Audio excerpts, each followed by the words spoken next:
Ladies and gentlemen, fight fans from around the world, welcome to the podcast that brings you close to the action. The biggest MMA stories, the hardest punches in boxing, and anything wild that happens in 4 to 8-sided ring. Shit, so much different without my headphones. From knockouts to controversies and everything in between, we're talking about it. Broadcasting live every Thursday night at 10:30 p.m. My name is Brian. I'll be tonight's referee. In tonight's corners, we have Steve. I'm going to do some Ronda Rousey punch. Some crappy punches. And we got Pat. I'll show you the Ronda. That's it. It's so crappy. Whoa, whoa. Whoa. Am I left? Am I right? You don't know. Now let's get ready to Checkin Ringside. Oh, man. Did we get the bell? Did you get it? I heard it. Yeah. I heard it? Okay, good. All right, guys. Welcome to Checkin Ringside. What's up, I don't know everybody? if you guys spilled over from the hockey podcast, but welcome, guys. Welcome. All right. Where's our topics tonight? All right. So let's start off with tonight's topics. First topic tonight is the boogeyman is dead. Did the loss expose real flaws in Chimaev's game, or was it just one bad night against the right opponent? For years, Khamzat Chimaev carried the untouchable boogeyman aura, the guy nobody wanted to face. But after losing the title at UFC 328, the myth may finally be shattered. So here's the question. Was Strickland the perfect counter to Chimaev's style, or did he finally show us who Khamzat really is when the pressure's on? So take it away, Pat. I don't know. You guys saw the fight, right? Yeah. It was a pretty interesting fight. So let's go into that fight. We talked about it last week. We had all our predictions. Everybody kind of they kind of drilled in thinking Khamzat is the guy. He's the boogeyman. He's the threat to the division. He did it to the welterweights. He moved up to the middleweight division. He cleaned through everybody, and he's just the boogeyman of the middleweights at 185. The one thing that worried me was going into fight week, we saw that he was losing a lot of weight. He had to lose a lot of weight to cut down. This guy's walking at 200 plus pounds. Chimaev? Yeah. So to cut down to 185, I read somewhere that he cut nearly 45 pounds for that fight. Crazy. So it's a huge weight cut for this fight. That in its own already comes with problems. Not talking about any other factors. So you got to take that into factor. Take it into play that how weak was he? How was he at 100% going into the ring? I don't think Chimaev was 100% going into that. He was pretty grumpy on stage when he was Tired, man. Yeah. Just you see it. You're just drained. So he had problems making weight. We're going to talk about the whole scale later. But what's true is that he had to stop the weight cut for an hour and a half because his body just shut down. That's how close he came to shutting down. What is the weight? It's 185. He has to make 185. Yeah, exactly. That's the middleweight cut. And so it was dangerous for him. That's how close he was. And apparently up until 15 minutes until, when the time is up, he made it apparently 185. So it's kind of scary knowing that, you had to drop down that much. And I don't think the guy's standing there at 100% with that energy. So going in, Chimaev's strategy, he's a wrestler, right? So we expected it. He was going to take him down. He was going to charge him right from the get-go. Chimaev does that to everybody. I don't have you had the other screen up. Oh, the cheat sheets is there. Sorry. No, that's it. So if you look at all his past, he's taken. There's a few decisions against Kamaru Usman, and Kamaru was actually the only guy who could stop his wrestling game, but Kamaru just didn't have the punch power to take him down. He didn't have that defensive tactic that Sean Strickland has. Sean is known for that job. Now that you guys saw the fight, you see how unique he is in his style of just standing there, clinched, protecting, and just constantly putting pressure. The key in this fight is that Chimaev is a wrestler. He doesn't care about stand-up game. He wants to charge you like a bull. He wants to take you down, and he wants to manhandle you with his arms, his legs, his power, just overcome you with his grappling power. The only defense to that is to not get taken down. Unfortunately, Sean got taken down in the first 15 seconds of the first round. But he survived. 15 seconds. He survived. He survived it, and it didn't look good. We knew that after the first round, Chimaev had that first round. by points, just by the takedowns and etc. At what cost did it come, though? That's what we didn't know at the time. At the end of the first round, we didn't know what cost that came at for Chimaev to grapple at that level with his fatigue going into that fight. We saw it in the second round. It stopped.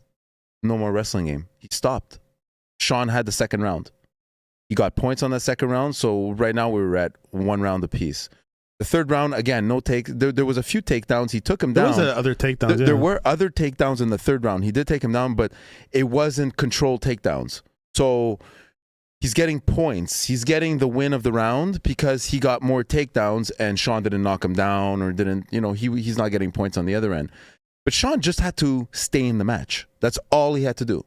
Run out his cardio, run out the fatigue. And that's what happened. Is that the third round for me was the teeter-totter round where we didn't know who was going to take it. The fourth round was Chimaev's. Mm-hmm. He had a few takedowns in that round. Sean had troubles. Again, didn't get taken out. The fifth round was, now we're going into the fifth round and I'm thinking, okay, they're 2 rounds apiece. Mm-hmm. Whose round is this going to be? Sean just had to survive it, and that's what he did. He survived that round, and I'm going to give him the fifth round, and that's what the judges did too. And it was unanimous. I think the judges were 30-27 for Sean in all 3, and with good reason. Sean exposed the boogeyman. He showed him that if you can stick in it and defend his wrestling, you got a chance. Because he's not that powerful. Now, again, it's the fatigue. I don't know how much that's a factor because we can talk about it later. I don't think he has any business being in this division. Hamzat. He's become too big. He's size. It's too much of a struggle for him to drop 45 pounds when he can just stay at the 205 division and he'll cut like 10 pounds and fight fighters there. Now, in the other sense, he's not going to be able to master them like puppets at 205. He's not gonna grapple Paulo Costa or Magomedov like a puppet. Not at 205. You're not doing that. These are guys like, imagine, I'll give you an idea. Alex Pereira used to be at 205 when he was at the light heavyweight. These guys, John Jones used to be light heavyweight. This is just one step before going to the heavyweights where we see, our boys Hockett and Derek and all these guys, the big boys. So you're not that far. So just to give you an idea, Chimaev is walking around huge. To cut down to 185 is dangerous, but he's the champion. What are you going to do?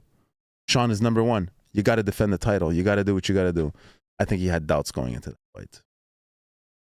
I want to ask you something. Yeah. This might be like a noob question, and maybe people already know the answer, but those little jabs that Strickland was doing, no matter what kind of punch it is, it still counts as a point. It's counted as a significant strike. It's because all he was doing is just doing these little weak jabs, and it was scoring up his points a lot. And is that those are valid points? Like, even though if it's just like those, because he was constantly going like this, just hitting him. Those little jabs, You're keeping that distance. That's it. I know, but each of those jabs count as a point. It counts as a significant strike. So that's why he had so many points. That's why like. If let's say, so you're looking at a certain round, any round, and he's jabbing, and Chimaev has 0 takedowns, well then Sean is the better man because he had more action. A takedown's worth a lot. How much? Like, do you know how much a takedown? You have to also have control. You can't just push the guy on the ground and the guy gets back up and that's a takedown. Maybe it's a knockdown, but if the guy tripped, then it's not considered a knockdown. It depends on how the guy went down and if there was control on the fighter. If you take him down and the fighter gets back up, it's not considered a takedown because you attempted a takedown. It'll go down as an attempt, but it's not a successful takedown. So I just find, I could be wrong, but I just found Strickland was just doing these little weak jabs constantly just making contact, but it was really not doing anything. It was not really doing any damage, but yet he was scoring all these points. It's like Mario Brothers when he hit that block that gives like 100 coins. It was just like ding, ding, ding, ding, and he was racking up points.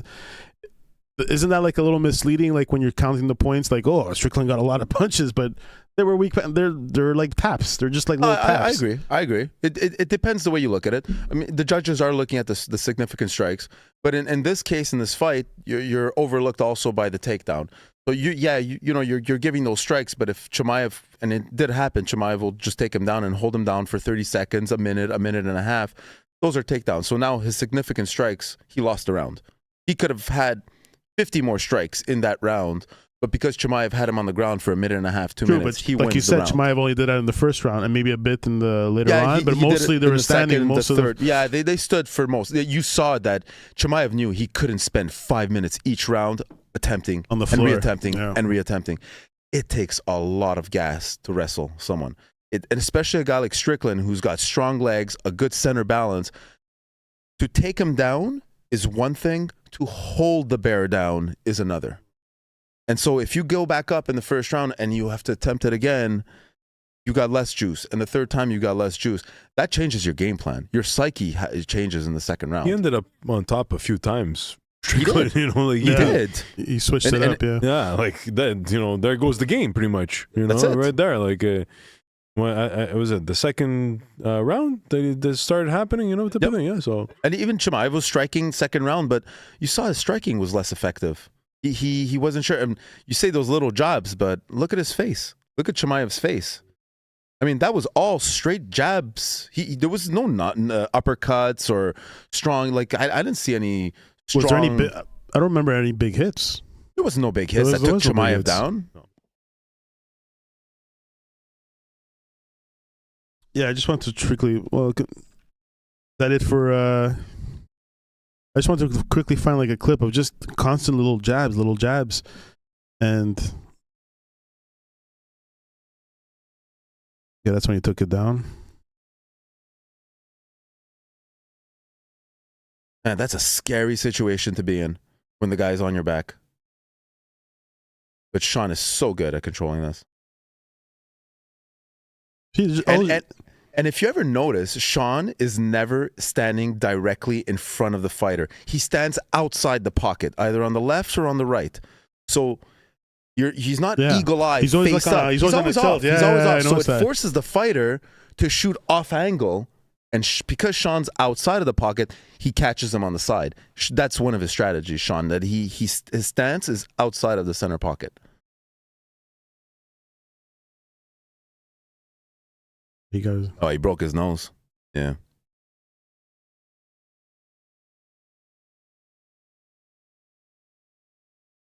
Oh man, you saw it physically. He was done. Mentally, he was done. To really answer that question of yours, Brian, it doesn't take anything away from Chimaev. He's still dangerous. It's just he's exposed. He got exposed, and Sean Strickland exposed his weakness, and he just needs to adapt to that.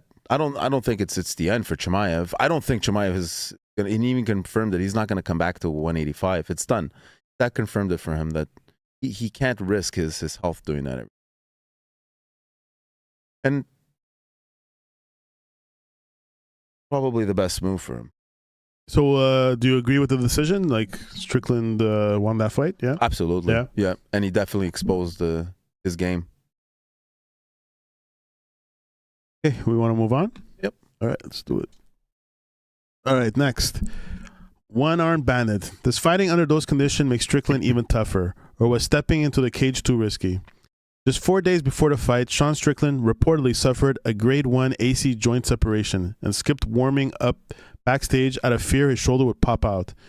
So does that injury become the excuse for Strickland if he had lost, or does it make this win even more impressive? 4 days before the fight, he was fighting Johnny Eblem, a PFL champion, and it's one of his sparring partners. And basically, Johnny Eblem, they were practicing wrestling takedowns, exactly what Chimaev does. And I forget the gym that they were in, but Sean was complaining that if you notice, like in the picture that we see up on the screen, there's padding in the cage. His cage didn't have padding, and when he got taken back into the wall, they were rushed. He hit his shoulder, and that's where it popped out. Ouch. So practicing exactly what he was expected, this is what happened. That scared him. He was kind of like, okay, we can't practice. It popped out, and he's a striker. Sean Strickland. So he's always using his arms for Mhm. popping and popping and popping. And he was worried that if he does that in warm up, because they do that in the locker room before the fight, he would pop it right out. That's what he said. So he didn't even And get to warm up. He Then? didn't even. No, think of that mindset of being in the locker room and you're like, I don't even know if my arm's gonna pop out if I use it, but I gotta head to the ring now. Like, you don't even cancel the fight. You can't. You just head to the ring and you're like, let's hope it stays in. Yeah. It's insane. Are you like, I don't know what the contract, are you obligated to tell them like you're injured or no? I guess you don't have to. I guess it's at your own risk. It's a good question. And the first example that comes to my mind is Michael Bisping, who won a championship belt with one eye because he never told the doctors that he had gone blind in one eye. And So he has like a glass eye or something? Or? Yeah, he has a glass eye. Oh, yeah. Yeah, he has a fake eye. Yeah. He actually has a fake eye now Oh, I because didn't- now he got it changed and he retired and got it fixed up and stuff. But he didn't tell anybody. And when he went into this championship fight, he won it with only one eye. Wow. And that's insane. That tells you what kind of champion Michael Bisping is, because one eye is, you have no depth, you have no angle, you have no distance, you have That's true. very difficult. So guys who go into the fights with injuries, I mean, we see it in hockey and stuff, but this is a battle. This is one-on-one. This is something. Stepping in the cage, when you hear that door close, that feeling of like, you see those 80 policemen that were in the cage prior to the start of this fight. Mhm. All the officials, the commission, everybody's there to protect because they thought, someone was going to drop a bomb, and then everybody disappeared, and that feeling of like, holy shit. That's it. The gates are closed. Now they go at it like dogs. That's a pretty cool feeling, and I can't imagine what goes through a fighter's mind, especially if you're injured going into a fight. So what does that say about Chimaev now? Like an injured guy beat him, like, eesh. It's not gonna be good for your. It would have happened, right? It would have. Let's say he would have lost. The story would have been like, oh, did Sean lose the fight because he was weak? I mean, people will always tell the tale around championship fights, especially because there's so much buildup on that any little story can be a tiniest factor. But today we're looking at it in a different tale, where he didn't win the fight, Chimaev, and he lost his championship belt to a guy that was clearly injured going into the fight with arm problems. I don't know about you guys, but that's a warrior to me. Yeah. It is very impressive. If he actually, it was his shoulder that popped out, you're saying? Yeah, it popped up. up. Yeah, it's impressive, man. And he still went through it, and he it's a huge risk. You could end your career doing something like that. What if you damage it even more? Like, especially that Chimaev, like you say, he goes to the floor. So imagine you put him in an arm lock or something. That's right. Oh, you're done. Oh, you're done. I don't know, man. I don't know. I find that just that alone, on top of beating Chimaev, it adds this additional layer of toughness to Sean Strickland, something I've never seen before. I always had my thoughts on Sean. Like, I never doubted him. He's always been a grueling fighter. He beat Israel. He's not someone to be taken lightly. He's taken down a champ before. This is his first championship that he's won. His second. So he lost it before? He lost to it. Who did he lose? He lost to Duplessis. Duplessis. That's it. Yeah. He lost it to Duplessis. That's right. Duplessis had beat him, which is, again, how did Duplessis beat Strickland?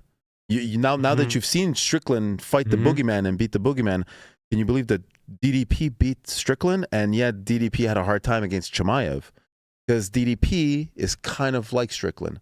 You're talking about the jabs. He's shorter. He's big, but he's a bit shorter than Sean Strickland, and he comes into your face with these flying high strikes, just right, pops you up. It reminds me a lot of Strickland. So Strickland was getting beat up on that end. He didn't get that. He didn't face that against Chimaev. He just had to take care of his ground game. But is he? You consider him a knockout artist? Like, I see a lot of split decisions over Who's here. this? For Sean Strickland? Yeah, Strickland. Yeah, is he a knockout guy or? Not really. I've never really seen Strickland like knock out. Well, his last fight, Hernandez, was a TKO. Yeah, but besides from what that, I see, all split decisions, unanimous decision. Yeah. Yeah, because he's a very he's a cautious fighter. He doesn't take big risks. Let's put it that way. He's not a big risk fighter. He's very cautious. He plays his defense game. so strong that you have to penetrate it if you want to have a chance against him. So he's all defense up front while he's in his Philly stance, offset. It's just his game plan, a very unique game plan that we don't see with other fighters, and it's refreshing because like you see a guy like Chimaev get exposed that no other fighter could have exposed him like that. Not even DDP exposed him like that. Don't you find like wrestling a little boring out of the MMA? It is. It is. It's that ground. It's that. Sometimes it lasts a little too long, and it does get a little boring when it lasts a long time on the floor. And especially when they're both tired, so they're just like they're just waiting there. It's wrestling is so technical. Yeah. It really is. Like when you watch just wrestling, like if you were to watch RAF, like we were talking about RAF of how they're just wrestling. That's interesting to watch because it's very technical. It runs on points on the mat and taking them out of the circle, getting your back on the floor, stuff like that. So there's points everywhere in a lot of different aspects. It's crazy about wrestling. Sometimes you start like at a disadvantage, right? You have to, get on your knees, and the guy goes on top of you, and then go. And then you. But that's what's fun about it is that, and you know what? I think in the UFC they should do that. You know that they should have fighters start on their back. If you finish the round, a penalty or something. If you finish the round and you're on your back and you have a guy on your back, why aren't you starting the round? Oh, is that how it works in wrestling? Like when the round you start on, I thought it was like penalties. I don't know about wrestling, but I think in MMA it should be like that because you shouldn't be saved by the bell. A lot of fighters say there shouldn't even be bells. It should just be 1 round, 25 minutes until it ends. Khabib has said that. A few other fighters have said that. I'm not 100% on that because I think a fighter needs a break. Even boxers get breaks after especially 2 minutes. Blood on their face and a little cleanup. You need a reset. But that's what makes a fighter, a winner, because he's able to outperform the other fighter under the same circumstances. That's what makes him. Whereas we don't, we could have talked about the Van fight where one guy looks more beat up, but if it were no breaks in between, maybe the other guy would have won. Maybe it's right. That's why I think when some guys are on the ground, I've seen them win because of that end of the round. They got lucky by the bell. Now they stand up. They start the second round. Poof, knockout. But then there would be no decisions. No, it wouldn't be a decision. It was just last man standing. That's it. Last man standing. That's it. Got it. Let's see, we got Barbie and Mary Jane. Oh, we got some ladies tonight. Hey, what's up, Mary Jane? Barbie says hi. Hey. Mary Jane says hi. What's up, Barbie? Barbie love. Ooh. Thanks for showing up. Usually it's just men over here. We could use the ladies. Anything? It's our lucky night tonight, guys. It's ladies' night. Anything else about Strickland? No, man. It's not easy. Is this like his, in your opinion, his best fight? Was it, or I think it's one of his most standout fights, along with Israel. Who, when he beat Israel for the belt, we can't not look at that fight. But Chimaev has this aura. He comes with this name, this fierceness of the boogeyman of just taken everywhere and out of the division. Not like Israel did. He manhandles people out of the division. He just, because of his wrestling game, Israel was a kickboxer. Two different fights. We're looking at two different fights. But I mean, both have their ups, both have their downs. I think kickboxing has its weakness. Israel got exposed by Pereira, and that's what's fun about MMA is that just when you think the guy has it all, gets exposed by someone else. Ronda Rousey had her claim to fame, and she got exposed quickly. But we can't discredit her because she brought a lot to the MMA world for women. Right. A lot. She not just a lot. She brought the MMA world for women. Right. She created it. She created that way. If you're digging the conversation, don't forget to subscribe and drop us a like. Hit us up with comments. We're live every Thursday at 10:30 p.m. Thank you. Steve, do you want to say something? I mean, I'm just happy that Strickland won because you know what? I like these type of fighters that are like straight up, fucking pound you. I like Hoka, man. I really like him. I love that. I love the grit that guy has. I love both of them. I find they're very similar, Hockett and Strickland, because they come in with this no fear. They're like, I don't care what people say about him and the boogeyman and this and that. I'm my game. Mm-hmm. You got to figure me out too. Yeah. You bring your game, but people haven't figured Sean Strickland out. Maybe DDP's figured him out. That's it. And even at that, give him another chance. Let's see how it goes. Yeah. I think Sean will be a different fighter because Sean learns. Yeah, He's learned ever since his loss. Fighter loses a belt, especially, he's got to come back. He's got to go back to the drawing board. He's got to figure it out. And a lot of the time, these fighters never succeed.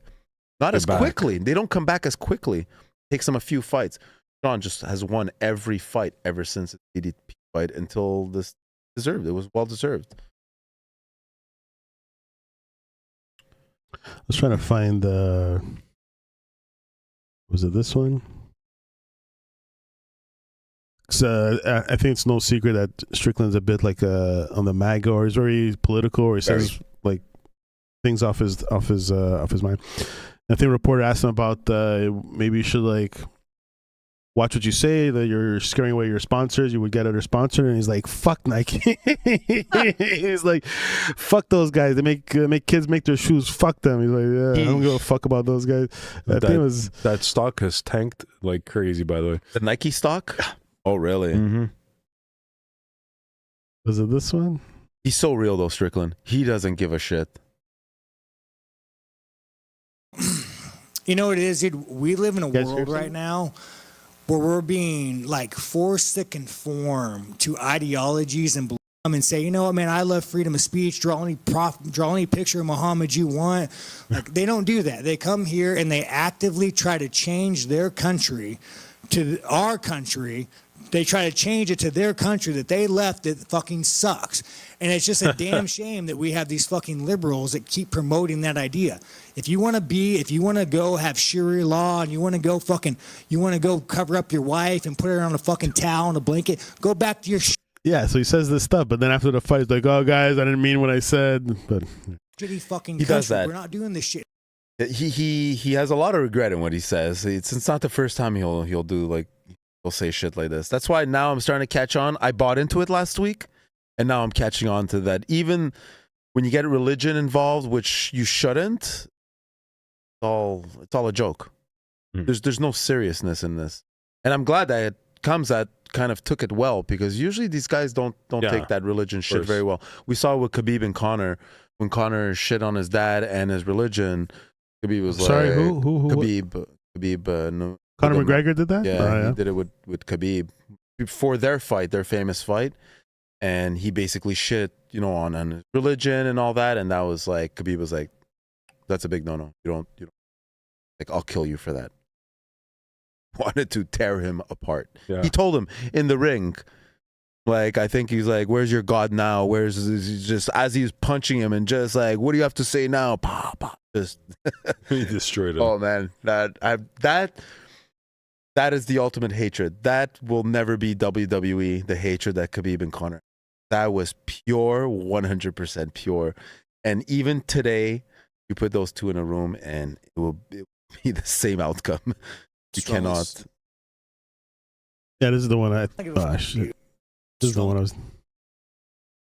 Suggested you cool down the rhetoric, and there might be more opportunity, especially if you're a champion. I don't give a fuck. If Nike wants to come, give me a fucking. I'm gonna fuck Nike. You want to come, give me a logo as you go. Use little Chinese kids and make fucking shoes. Like, fuck these major companies. You don't want to sponsor me? Go fuck yourself. You're actually the problem, dude.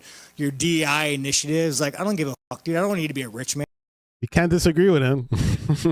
This is what I love about him. He's true. An extra $1 million. Well, I don't give a fuck, dude. He's not fake. Your money, you fucking corporate scumbags. Love it. I love Sean.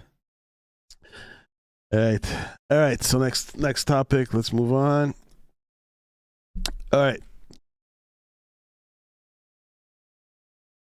Is moving up the right reset for Chimaev? Or is this a sign he's mentally done at this current division? Fresh off his biggest loss, Khamzat Chimaev is already discussing a weight class move, sparking speculation that his run at the top might be done.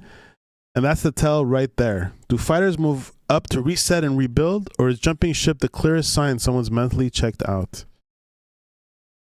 So did he ever fight at this high up higher weight class? No. Fought welter and middleweight. I've never seen him fight at the light heavyweight. So Those are not as. What do you think? He's just trying to get a new challenge, or he's trying to jump ship? Like he's trying to check out from this weight class. So it's funny because guys usually move up because of dominance. Right. They dominate their division. That's what Alex did. He did it with 2 divisions. He did it with the middleweight, the 185. Got a little bigger. He went and won the belt in the 205, the light heavyweight. He mastered that one, gave up the belt, and he says, "You know what? I'm moving." But up he to heavyweight." moved when he won the belt. Like he was the champion, and he moved. He cleared everyone in the middleweight, the Right. 185s. He steamrolled them all. He got the belt. Cool. He went and become double champ at the same time holding the belt at the middleweight level. And now at the lightweight level, he was like, "No, I'm gonna give up my belt. I'm gonna move up to heavyweight and give it to someone else." So he's just been stepping down his belt, giving it down. What do you think is the strategy? Or not strategy, but what's going in Chimaev's head to do this? Is he because he's lost? He goes, "Fuck this division. Let me try something else." Like, I think he's realized that his size he doesn't belong in the 185. So you're saying he's too big? Yeah. For that class? Yeah. I think he's just naturally too big. He's walking around way too big. He wasn't that much bigger than Strickland. Like they're both those, tall. Those larger ladies you see in the clubs with the tight dresses that think that the dresses look good on them, but don't. Yeah, he's a little bit too big for the division. He needs to get into looser clothes. And how do you think he'll do in a higher division? I said it a little bit before. He should be taken dangerously. He's a dangerous guy. He's an elite wrestler. Elite, if not the best wrestler of all UFC. But he struggled with a guy who doesn't usually wrestle, so, you know. Like, Because his game plan is to come out charging. Chimaev, every fight, first round, first seconds, he comes out charging. He puts on the pressure, tires you down, and once he gets you on your back and he takes you down, supposedly you're supposed to be the one that gets tired because you're spending 5 minutes. This guy's on my back. He's gonna choke me. He's not doing this. So he's tiring you out and rinse repeat every round until he just finds his way in. Sean was too strong on the ground. If you noticed, the few times that he had him on the ground, it wasn't a threat. I think maybe once in the first round I actually maybe saw a threat. I was scared. yeah. The arm came close behind. Sean was just calm and composed, and it's But like Sean wasn't trying to fight him on the floor. He was just trying to survive. He was just trying to survive. hold him. the ground make is him not tire as, out. Yeah. You don't want to fight him on the floor because you're gonna make a mistake. If you move, you zig one way and you zag the other, your arm's in the wrong place, you're done. You always have to keep your hands in the right spots. Keep your hands on his hands. Control his hands, control his wrists. If you ever notice, they're always holding wrists because if you can't control your opponent's hands, you're done. You don't know where he's going to put him. An anaconda on your back. Do you think he's going to do well, or you think it's a bad move? You think he should stick around in his current? Oh no, but you said he's too big for this He's class. done. He said it. He's going to move up. I think he's going to do well. I don't think it's going to come as easy because the guys are bigger and they're naturally bigger. You've got guys like Paulo Costa, huge beast. Got the champion Carlos Olberg. Guy's got legs the size of tree trunks. Like, how are you going to hold this guy down? And how does it work when you change class? Like, you have to start away from the bottom, or do you get do they give you? You got to get ranked. You got to get ranked. Yeah. You got to start from the bottom. Pretty much. Yeah, because you can't come in and be like, I'm a 6 rank. I'm better. Like than... Alex Pereira started from the bottom, or he right away got some.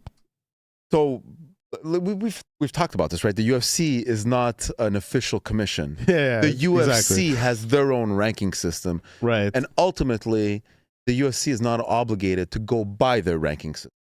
It's not like number 1 has to face number 2. No, he can't face number 3. He has to face number 2 no matter what.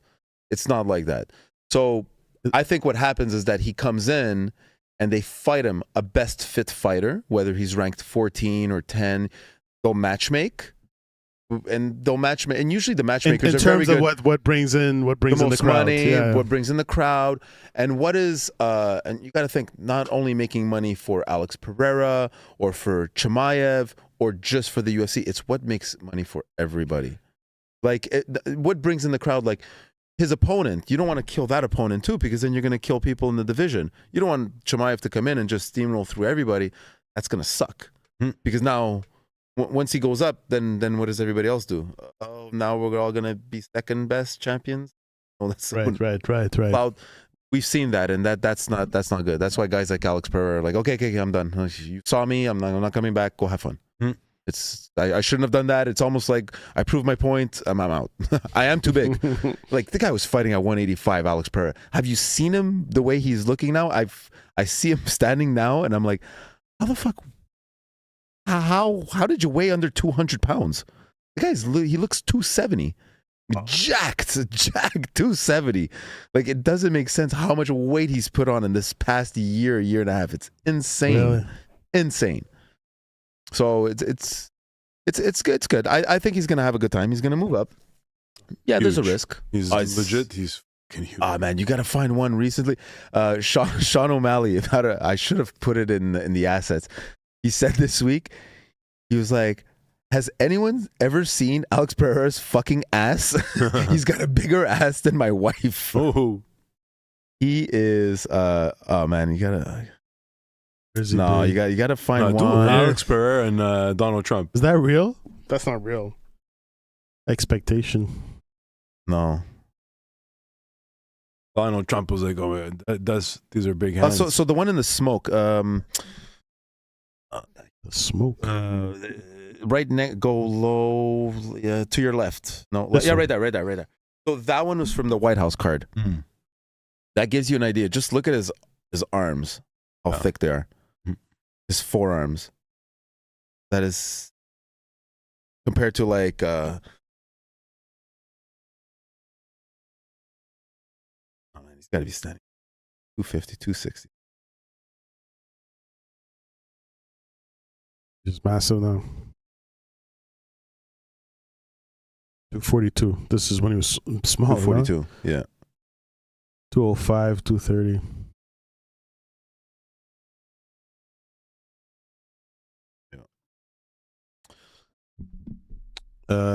So what do you picture Chimaev being at? Like 200, 225? Like we're He's gonna fight at the, I think he walks naturally around 220, 230. So like he lost 45 pounds for this fight. So he was what, 230, 225, 230. so naturally he's like 230. Yeah, he's there. And then you see that is still too high for a 205.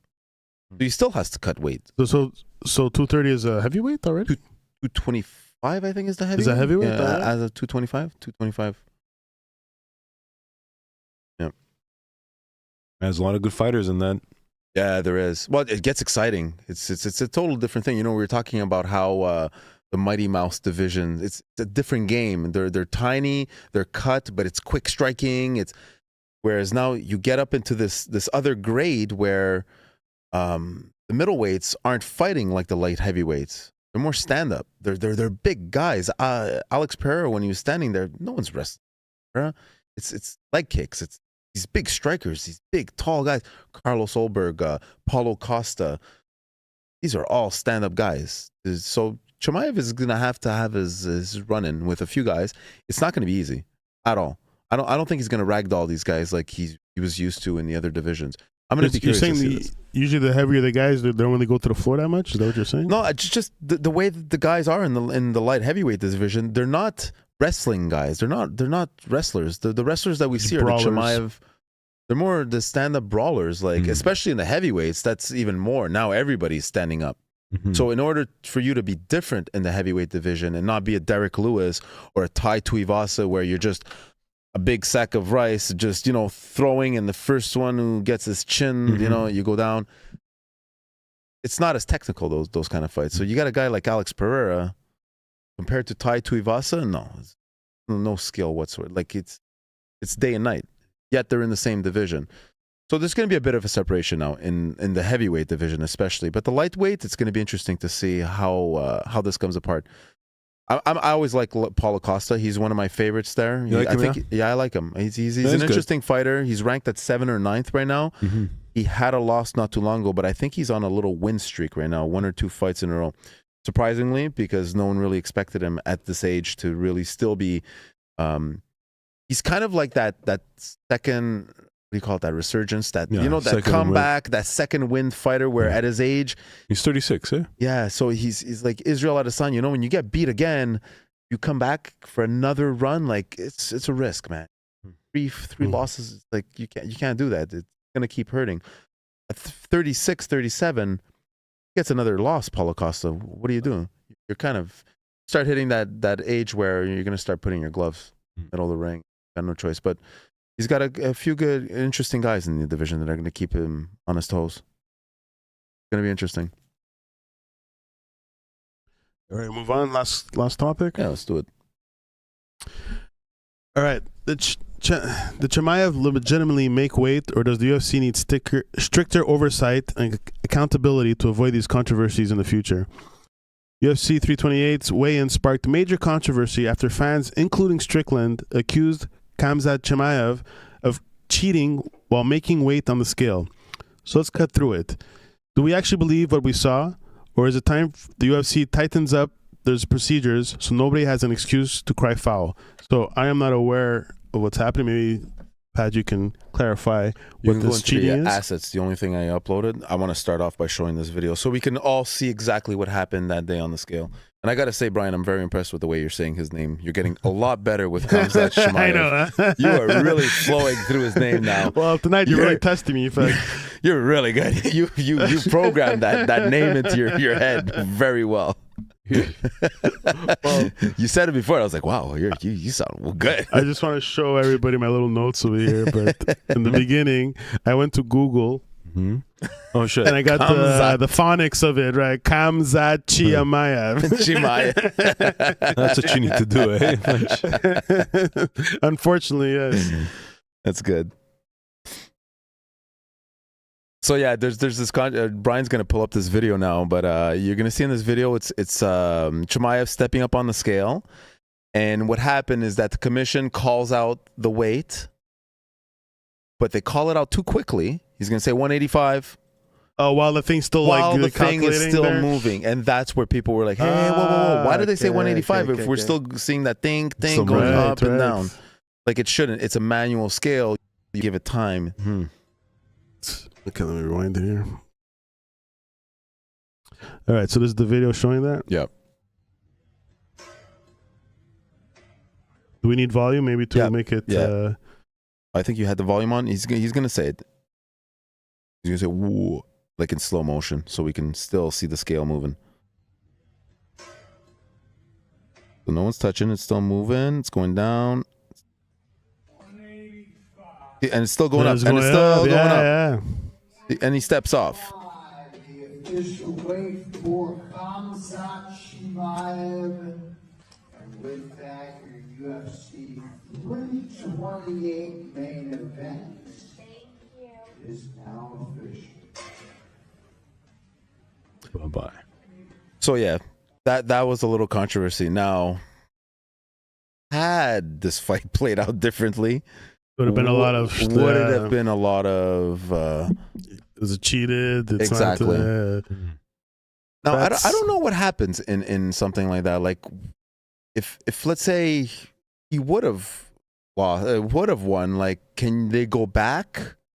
And I guess they can't. There's no recourse. What's done is done. There's no records. It's like in FIFA, the World Cup, and the handball goal, and then they win the thing. Can't really turn back time. It's like you can't, huh? But I mean, if the guy didn't make weight, isn't it? It's a null. You're saying it should be null? Exactly. Yeah, most likely. I think it would have to be a null. But what do you think they should like? Does this happen often? Is this like something that happens often, like a weigh in and they they hastily call the weigh-in before it's. Why don't they just go digital? Call in. Why is this guy doing? Well, this is where the solution is. Like that's where we can get to, and just say digital. Now people say digital is not always accurate, or I'm not sure because of sensors that are involved, and they say the actual scale is the best way because it's a weight and it goes by gravity and etc. I like the digital because with digital, if it is accurate, you get it instantaneously, and why hide it? Why can't you just have it on screens everywhere in the room for the crowd to see, for the commission to see, for the fighters to see instantly? So we all see the number. We see 184.7. Cool. He made his weight. Oh, 185.2. Send him in the back. Let him go. He's still got 15 minutes. Like, also, I think maybe not those cheap ones you buy at home for your in the bathroom, but I'm sure there's high quality digital weigh-ins that actually are precise. And why are we still doing this like Dr. Seuss weigh scale? Like, come on, like get rid of this thing. I feel like I'm in the doctor's office in the 80s where checking my weight on this thing. It's like, come on, doc, do something about this. Sure, it's precise enough. They use it on airplanes. Imagine dropping every luggage, a lady. Because I'm sure it works. I'm sure the weighing. But yeah, that's actually pretty fucked up. And whose fault is this? It's not Chimaev's. It's that, I guess that's some sort of ref or official that does the weigh-in, and like, who's to blame? It's the commission. It's the New Jersey commission that was in the room that day. They should be calling it legitimately. Like I don't understand why they're calling out a score, a weight, and the scale hasn't finished moving. But this commissioner works for the UFC, right? No, it's the New Jersey commission. That's in the room. Okay, so UFC has no control of. No, so they bring in the New Jersey commission. I was thinking Dana White was like, "Oh my god, I don't think he's gonna make well," and then he slips a note. Then he slips a note to the guy, just make him. Because then that's it. Then people would be like, "Well, if UFC is taking care of the weight and they're their own commission, who's regulating this?" Right, and now the UFC just wants it in their pocket and be like, "No, he's he made weight. He made weight. Chimaev is the money maker. Shut the fuck up. Like he's gonna make his money if he wins. Like you're already planning the matches. Now you're basically being TKO, planning like you're doing for WWE. You're writing scripts for UFC if you're gonna be doing. Also, maybe that's one reason. Maybe that why you can't go digital. You can hack the system and that's it. Maybe it is that. I just think. I don't know. Should it be more clear for everyone? But it's not the first time, Brian. You said it. Is this the first time that someone? Yeah, does this happen often? That's what I'm saying. In this example, it's the first time that I've ever seen someone call the weight before the scale stops moving. What I've seen before is around the scale, people touching stuff. So Daniel Cormier, very famously, he had a towel in front of him. He asked for a towel to be put up so he could show up in boxers or underwear or whatever. Right. And what he did was he just, you see him in the video, and now people, like, we always talk about this video because no one ever called it out back then. He has his hands on the towel, so he's just holding the towel next to the weight in front of him. But you don't understand that lifting the towel, just like putting pressure, like let's say you want to, like the guys are holding the towel, it's up on a stand, it's already held for you. You just like takes off weight, yeah, for sure. A pound. That's all you need, right? We're talking grams. Like these guys are fighting for pounds, not 10 pounds, 20 pounds. They're not worried about like, I hope I made the 10 pound cut. No, they're like ounces away. They've been, it's all calculated. So that little towel trick, right, yeah. And it did work against DC's favor. I think DC cheated that day. Everyone says it. You see him grab the towel. It's clear as day. He says he didn't. John Jones says he did. Everyone said it. But it was close, and he was off by like he made weight that day, and that's what made it controversial. But a funny one that happened was not too long ago, about I want to say 4 months ago, and I forget the fighter's name because he's not there anymore. Got kicked out because he stepped on the scale, half his body, like just his toes. So where you weight off, played with the scale that way. And by doing that, apparently there was like a 7-pound jump or 9-pound jump, and where it was like, whoa, how are you like 7 pounds under what you were supposed to be all of a sudden? Crazy. Like you came in thinking you were just making weight, and now instead of being 185, let's say, you're 174 or something. You're like, what happened there? So then they realized that the guy clearly cheated. That's why, you know, the towel trick and everything, you have to be careful. You can't just be, but you have to be very subtle. But how do you calculate it? Not knowing everything's live. Guys calculate, he's checking you. Your hands have to be careful. It's very touchy. It's very shaky. And you see, comes out when he steps up on the scale. He was scared. I see it in his face. He's nervous that he's not going to make the weigh-in. You know when guys get up on that scale and they know their weight, you know what they're doing? Their hands are up. And they're showing off their muscles. Right. They show up in T-shirts. They have a T-shirt on their back because, like, I don't give a fuck about the 4 ounces or 8 ounces this shirt's carrying. I'll come up in jogging pants if I have to. I'll wear running shoes. A lot of them take off their shoes for the scale. But, like, if the guy knows his weight, now you don't want to be too under because now it comes to your disadvantage. That's why they like to teeter-totter right on that limit. But a guy knows when he gets up on the scale and if he made weight. Chimaev stepped on the scale. He's scared as shit. And notice that when he called the 185, I don't think the commissioner was done saying that sentence. He was already stepping off the scale. Yeah. He's like, I'm done. I did it. Yeah. And then I think people realized that he wasn't done and he had to step back on the scale to show that it was 185. And that's why he went back on. So I was like, Chimaev, yeah. Sneaky. You're good, You're good. You're good. Larry David will give him the look. But now my final point on this, to make this a little interesting, is that surprisingly, or maybe not surprisingly enough, this is not the first time that Chimaev has missed weight. Oh, yeah. So the reason why all these eyes were on Chimaev is because he's done this before. He has a history. He has a history that he shows up, and the last time that he did it, he was off by 8 pounds. It was 7.8 pounds, 7 pounds 8 ounces. That is a lot. That is so what happens? The fight is just canceled. Like if you don't, there's no call it. There's no fight. There's no purse money. There's no. They still fight, but it just gets you lose your purse. Oh, you lose your purse money. So if you were, but the other guy doesn't get punished. You get punished. You lose your purse. But you see, if he didn't care about the money and he just cared about his glory, he doesn't give a shit. So he still shows up smiling that day. He knew he was 8 pounds off. He didn't give a shit. So the fans took that as like, dude, what the fuck? You're not taking this seriously? So the next time you do this, you know that we're watching. Mm-hmm. So when this happened, everyone, including myself, was like, you fucking doing it again. Just getting up on the scale with his head down. I was like, you fucking rat. We know it's tough for you to come down because we know how big you are and you're coming down on a scale that you have to be 185. You're not fooling anybody. We know this. You've done this before. you fucking cheated us already at 185. It was the same scale, the same fight. What did George Bush say? Fool on me once. Fool on me once, shame on me, fool me twice. I'm just saying you won't fool me again.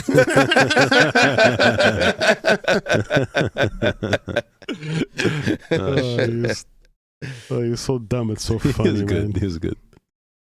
All right, I think that's it for tonight. Yep. Thanks, guys, so much. Hey, pretty good. We hit 118. And 2 people are still watching. Thanks, guys. Thanks, guys.